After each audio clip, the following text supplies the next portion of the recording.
Braća Grim, postolar i patuljci. Bio je jednom postolar koji je bez svoje krivnje toliko osiromašio da mu je ostalo kože još samo za jedan jedini par postola, to jest cipela. Uvečer on skroji cipele u nakani da ih sutradan ujutro uzme u rad.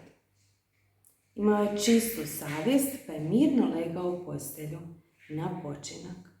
Izmolio molitvu te u blažen san utonuo. Kad je objutrilo, on ustao, sišao u radionicu i htio sjesti za svoj posao.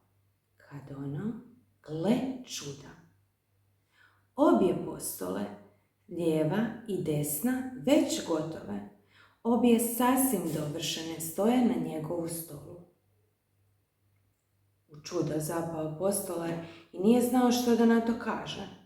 Uzeo on cipele u ruke da ih izbliže ga promotri. Bile su tako dobro i lijepo izrađene da ni jedan ubod, ni šav nije otišao ukrivo. Baš pravi majstorski rad. Nema što, dobro su načinjene, ni ja ne bih bolje, reče postolar u sebi. Uskoro naišao i kupac, pa kako mu se cipele svidješe, on ih kupi i za njih plati više od obične cijene. Postolar je sad mogao kupiti dovoljno kože za 2 para postola, odnosno cipela, pa on tako i učini. Uvečer skroji kožu da ujutro odmoren i čio prione na posao. Ali nije trebao prijanjati, jer kad je ustao bijahu cipele već gotove, oba para. A nisu poslije izostali ni kupci, koji mu platiše toliko da je tim novcem mogao kupiti kože za 4 para cipela. Ujutro nađe i ta 4 para gotova. I sve se to nastavljalo. Ponavljalo se dan za danom. Što bi uvečer skrojio, to ujutro bilo gotovo, izrađeno. Tako je postolar uskoro opet imao dovoljno za pristojan život, a na posljetku je postao imućan majstor. Jedne večeri, kad se bližio Božić, čovjek opet skrojio svoje, pa sa ženom, prije nego što će na počinak, zađe u razgovor o neobičnim događajima što su okrenuli njihovu sudbinu.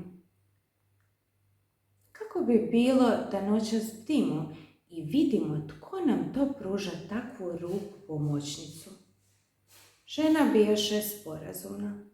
Upali ona svjetlo dolje u radionici, pa se s mužem sakrije u kutu, za odjećom što je ondje visjela. Odatle oni uzeše motriti. Kad je izbila ponoć, eto unutra 2 patuljaka. Bože dragi, mali li su, ljupki li su.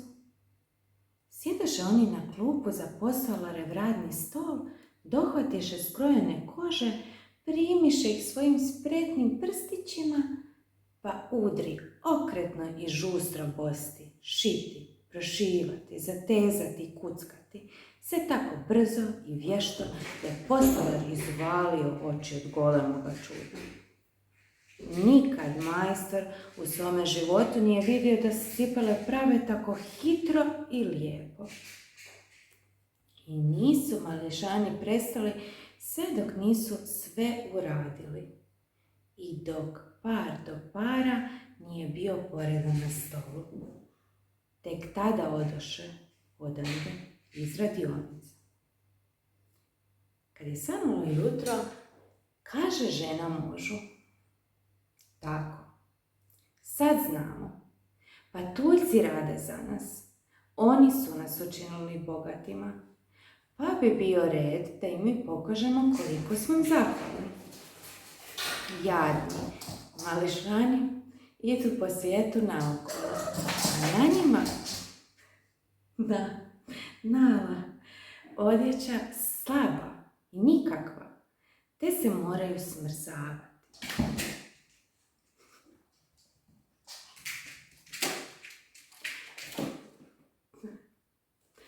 Postolar je bio suglasan s njome.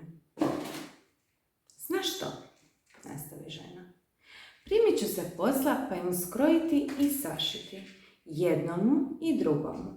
Lijepu košuljicu, prslučić, kaputić i hlačice.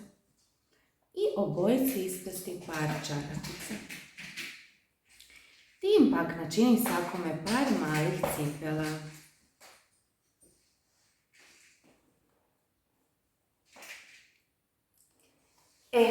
Pogodila si ono što i ja mislim, prihvati muž. Uvečer, kad su sve dovršili, muž i žena staviše na stol darove umjesto skrojene kože, pa se sakriše da bi svoga skrovišta gledali što će mališani na to. U ponoć, eto patuljaka. Pričaše oni da se odmah uhvate posla. I silno se začudiše kad umjesto skrojene kože nađeše lijepo ruho, lijepu odjeću i obuću. Čudili su se u početku, a potom se obradovali. Odjenuli su se u novo ruho, pa od radosti rukama gladili lijepu odjeću na sebi i pjevali.